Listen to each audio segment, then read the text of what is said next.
Part 4. Richard Dick Turpin, Gentleman, Highwayman and Horse Thief. Chapter 1. The Essex Gang.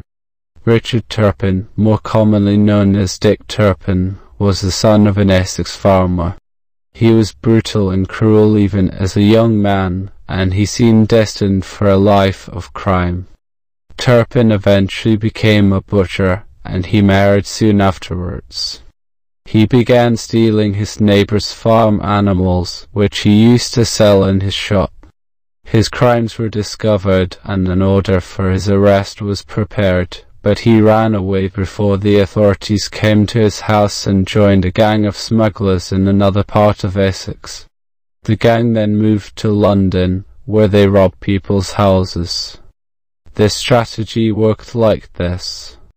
One of the gang used to knock on the door of a house, and when someone opened it, the rest of the gang ran in and stole what they could find.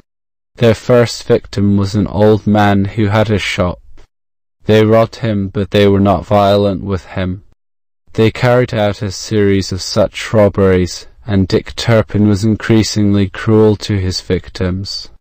He held one old woman over a fire until she told the gang where her money was hidden. On 11 January 1735, the gang robbed a rich farmer, Mr. Saunders, in Kent. They rushed into his house, where they found Mr. Saunders with his wife and friends playing cards. "Everybody stay very quiet," Turpin ordered. "If you do what we tell you, no one will be hurt." Mr. Saunders and the rest of the people in the house quickly gave the gang their money and valuable possessions.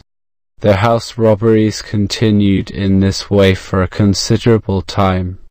Then, on 4 February 1735, they decided to rob a certain Mr. Lawrence who lived in Edgware.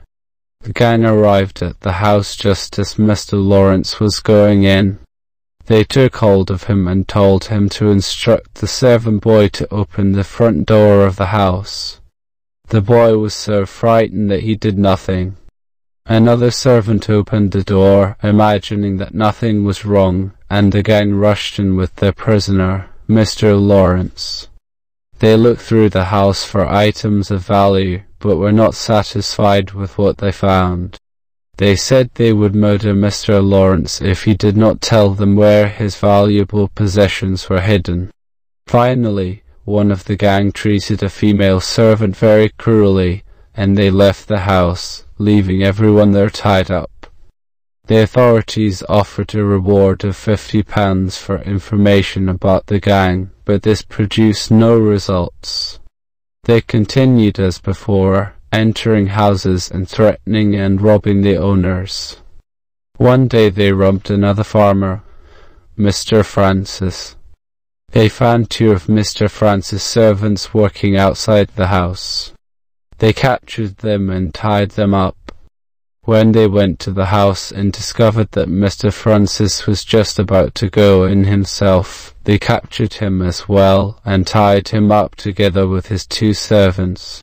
Then they rushed into the house where they found Mrs. Francis, her daughter, and a female servant. They attacked the 3 women very violently before leaving the house with all the valuables they could find. The authorities now increased the reward to £100 for information about the members of the gang. As a result of this, 2 gang members were arrested and hanged, and the remaining members decided that it was now too dangerous to continue working together. Dick Turpin realized that it was too dangerous to remain in the area, and he escaped to the country. It was time to change his career. He had decided to become a highwayman.